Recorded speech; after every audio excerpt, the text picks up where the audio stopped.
both of these vaccines work. Both Pfizer and Moderna work with this mechanism. It's called the mRNA mechanism. And it's so cool the way it's done.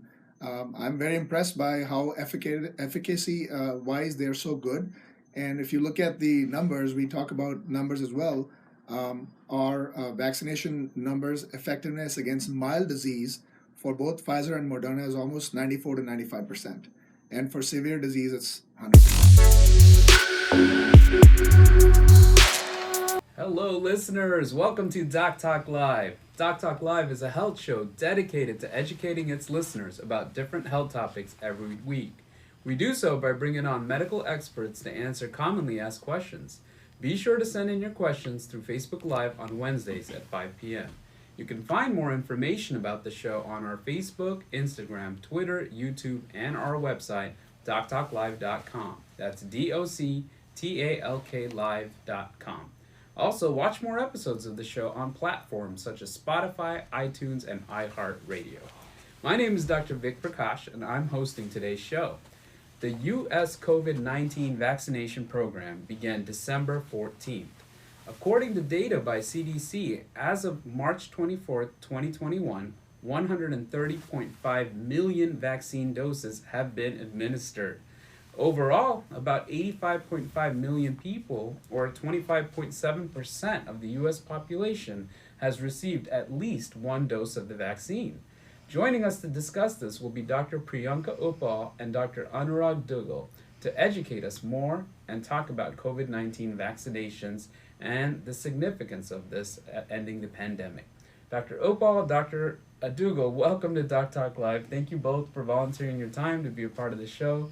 Please tell us a little bit about yourselves. Dr. Uppal? Hi, everyone. Pleasure to be here today. My name is Priyanka Uppal. I am one of the infectious disease physicians in Frisco, Plano, and McKinney area. I have been in practice for 8 years in this area and started my own practice, ID Squad, last year along with Dr. Dugal. And it's a pleasure to be here today. Hi, everybody. Hi, Vic. Hi, Priyanka. My name is Anurag Dugal. I'm an infectious disease doctor in our practice called ID Squad. I trained at Cleveland Clinic and then I moved to DFW area about 2 years ago. And I've been working here in this area and I'm glad to be part of the show and talk about COVID-19. Awesome. Thank you guys both for being here. And if for those of you watching live on Facebook, you'll notice this is the first show that I've done without a mask. And as per CDC guidelines, when you're in a room with all vaccinated people, no masks necessary. So we're getting closer to the end of this thing, but we'll get into more details about that. Dr. Dugal, my first question is for you. Can you tell us a little bit about what are the types of vaccines that are out right now and a little bit about their mechanism of action? Sure. I'm sure a lot of people have heard about the Pfizer, Moderna, the names of the vaccines. So basically, they are mRNA vaccines, which is a messenger RNA. And how I would like to explain that for lay people is, excuse me, think of the human cell as a factory, and think of the proteins that are made in an assembly line. And this mRNA is supposed to be a regulatory switch.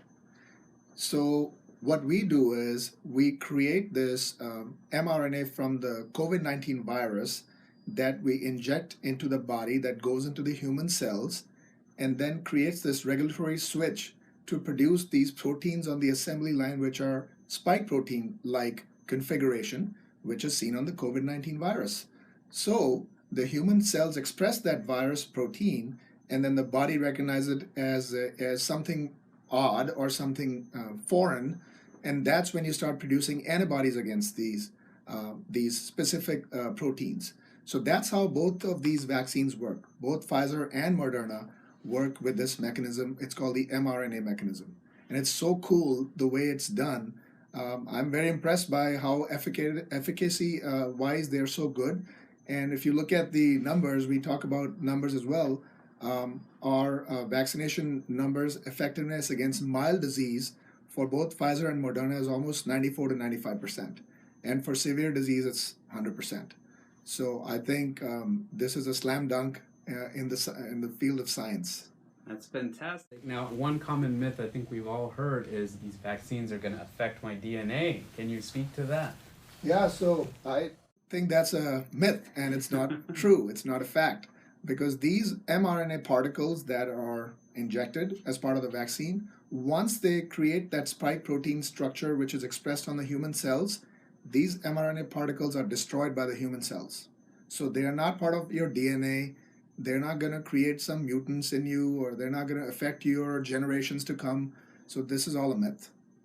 Fantastic. Dr. Upal, can you tell us a little bit about the new vaccines that are starting to come out? So let me pick up from where Dr. Dugal left. Pfizer and Moderna, as we know, are the most common vaccines used, and the latest approved is Johnson and Johnson, which is a slightly different mechanism of action. So what it uses the mechanism of what we call a vector vaccine, where we take a harmless organism such as the adenovirus. This is the virus that causes common cold.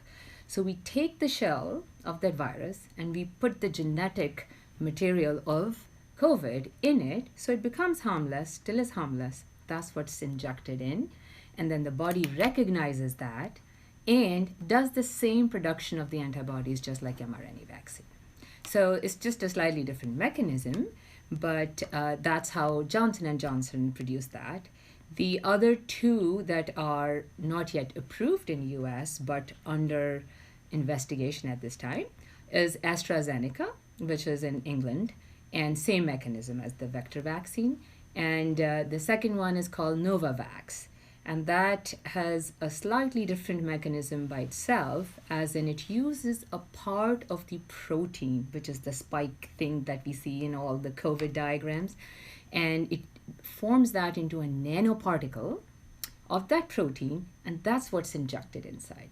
So the response is not as robust as the other vaccines would, but at the same time, the side effects are lesser, is the philosophy behind this vaccine. And so these two are not approved in US, but approved by the European Medical Association and WHO. So hopefully we should be seeing that soon in future. That's great. Now I'm going to throw you a bit of a curveball. Yeah. A lot of our listeners have families that live abroad. So could you speak to maybe the Russian vaccine, the Chinese vaccine, the Indian vaccine, and what that means for those families that are there? So the mechanism of actions, there are four main mechanism of actions. One is the mRNA, one is vector, one is this protein, and then we have a whole virus, whether it's activated or inactivated.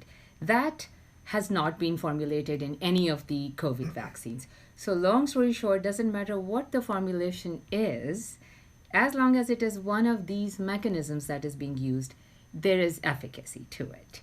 And of course, every country has a different control measures, quality measures, so it's hard to assess and say the complete efficacy of that. I would go by standardized societies like FDA and European Medical Association, and that's what we speak for. Okay, great answer. Now, Dr. Dugal, you spoke about the efficacy of some of these vaccines. If you guys can both sort of bounce back and forth and say, if you were given the choice of what vaccine you could take, what would you choose, why? And if you're not given a choice, should you hold out for the one that you prefer? So that's a great question, and I get asked this question all the time.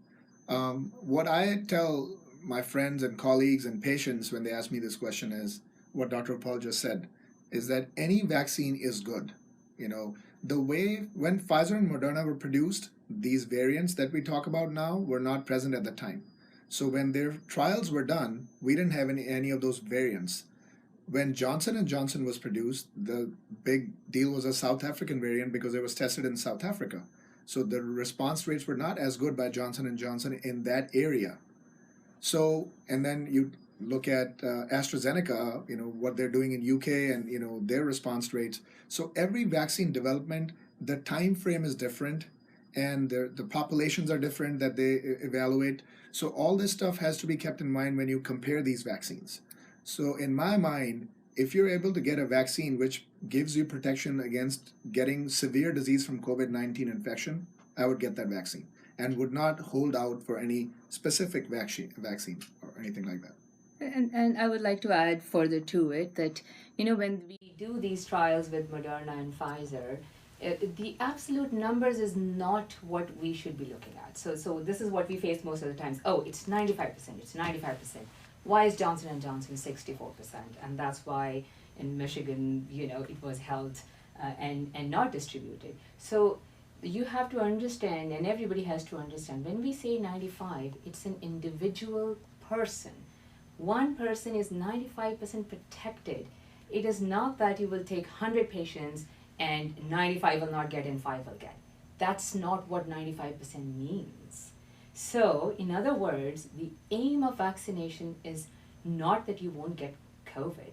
It is to decrease the severity, prevent death, prevent morbidity, prevent hospitalization. And all these vaccines we are talking about today, all of them do it. So, further supporting what Dr. Dougal said, do not hold off if you're not getting one particular vaccination. Doesn't matter, Johnson & Johnson, Pfizer, Moderna, whatever is FDA approved, please get it. Okay. Another curveball coming at you guys.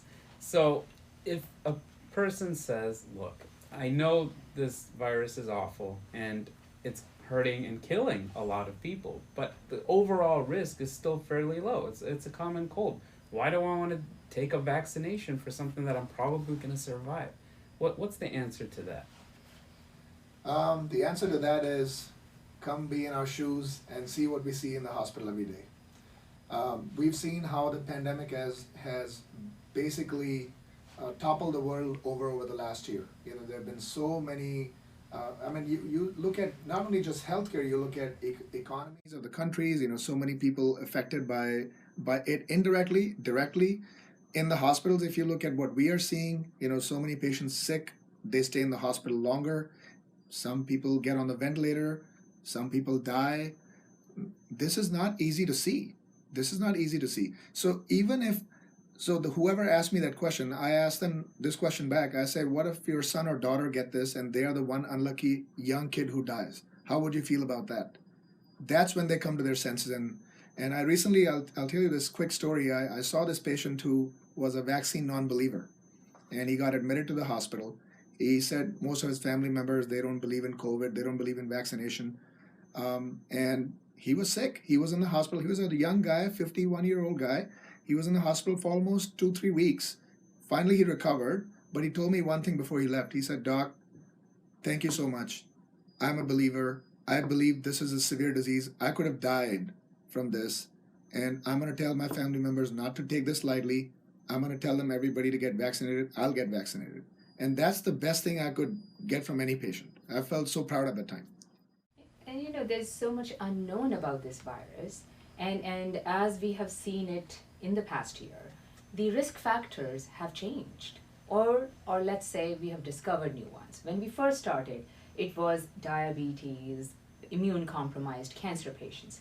Then we found out obesity itself is a risk factor, and then we saw increased death rates in those people. So you cannot account for all of them. It's a moving part. So you cannot say that this patient will survive, this will not. Even us in the room, it is very hard to predict who will have what effects from COVID. So is it worth taking the risk? Probably not, specifically when we have treatment or, let's say, preventive options for that. That's great. One thing I would add is that if someone were to ask me that question, sure, you can look at it from an individual risk standpoint, but you also look at it from a societal risk standpoint. And even if you recover, how many people might you spread that virus to before it causes significant harm to them? So very early on when we talked about how masking is to protect others, now we have some data saying it actually does protect you as well, but the vaccine not only protects you, but protects others from the chance of you spreading that further. So it's something that you can do to help your neighbors, to protect your family, is to get vaccinated yourself. Agreed. And, I'm just saying, even if you look at the death rates, when people talk about numbers, I don't look at numbers that way because, as I said, for me, every person is important. Even every single life is important. If we've lost more than 500,000 lives in the U.S. alone from this, that's not easy to digest. for a country that's the most powerful country that has the most resources, there's no way this should be happening in our country. So we need to wake up and understand this and believe in science, believe in what we're doing. That's a good segue into something that I'm hoping to hear more data about, which is once you've been vaccinated, what are your chances of transmitting the virus? So there's been some studies that I looked recently. One was the study that came out of Israel that they talked about. They basically looked at people who had been vaccinated by even one shot of Pfizer vaccine, and then they tracked those people and saw if they had any mild symptoms. They checked them for COVID, and if their COVID was positive, then they tracked those numbers. And then they saw the transmission from those people who had mild symptoms who had been vaccinated into further in the society. They had a study that was done that way.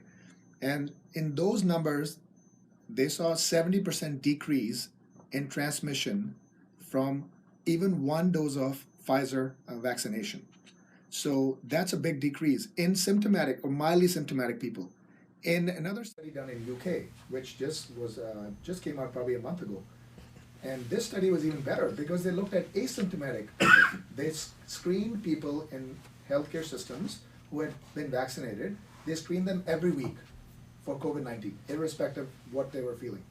And they screened them for about 4 or 5 weeks, and they were able to see a 80% reduction in COVID-19 positivity after the vaccine was given, which tells you the vaccine reduces asymptomatic transmission.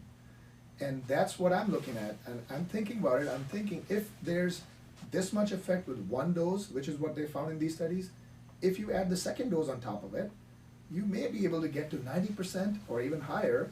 And if you get to that point, that's when we can talk about taking the masks off and people who've been mass vaccinated and societies can be back to, quote, normal. So I think that's what we have to look forward to. Yeah, and the CDC actually came out with a press statement this morning while we were preparing, so what they studied was exactly, they didn't study the asymptomatic transmission, but they did study how many people would become symptomatic from a disease perspective after getting the COVID shot.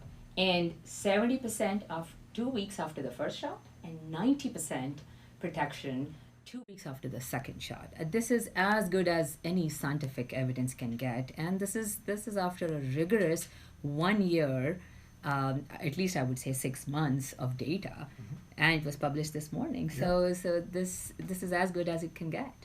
These are fantastic numbers. I'm so excited to hear all this, fresh data. I think the worst part of this pandemic was that asymptomatic spread, right? You have kids at home feeling fine, but grandma and grandpa end up getting it and get very sick with it. So if we're eliminating asymptomatic spread, that's going to reduce the risk of transmission across the board for this virus. It's just great news. Great news. Thank you for sharing that. Dr. Upal, how many people need to get vaccinated before we reach that quote-unquote herd immunity? Herd immunity. So that's one thing I always love to talk about. So Could you define herd immunity once? Yes. So that's how I was going to start. That herd immunity basically means population immunity, where a certain number of people in a society get immune to either by getting the disease or by vaccination, so that their body has the memory that whenever it encounters COVID, the body can produce the antibodies to it. So that's what herd immunity means. Now it goes back into a couple of factors that you have to take into account. First is how fast a virus spreads.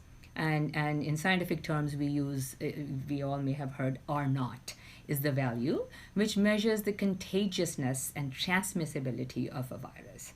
So I always compare so that people understand the severity and the gravity of the situation. When measles was being treated with vaccinations or prevented with vaccinations, the R naught value was 12 to 15. And it took us decades to get herd immunity. And eventually in US in the year 2000 is when measles was eradicated. So let's take it forward to COVID. COVID's R naught is 2.5 to 3.5. Even if you presume 100% efficacious vaccine, it will take at least 70 to 90% of the population to be vaccinated or have the disease before herd immunity will kick in. And obviously, this is not what we want to do with the disease itself, given the death and morbidity. So that's the number we need to reach. And so far, where we are today in US is the first dose is up to 29%, and fully vaccinated is 16%. So that's how much work we need to do, but we absolutely cannot rely on disease itself to give herd immunity. No pandemic ever in the history of world ever ended by the disease. It just kills. It doesn't end a pandemic. Good point, and I'm going to do a positive spin on it. At the rate by which we're vaccinating in the U.S. right now, we're doing about 2.5 to 2.8 million doses per day of the vaccine. At this rate, if we keep going, by July 26th, we'll be at 90% of the population will be vaccinated by the time, if they want to be vaccinated.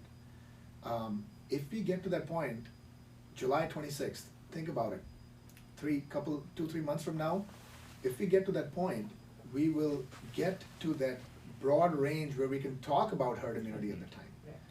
But we need to keep vaccinating at this rate. That's the key.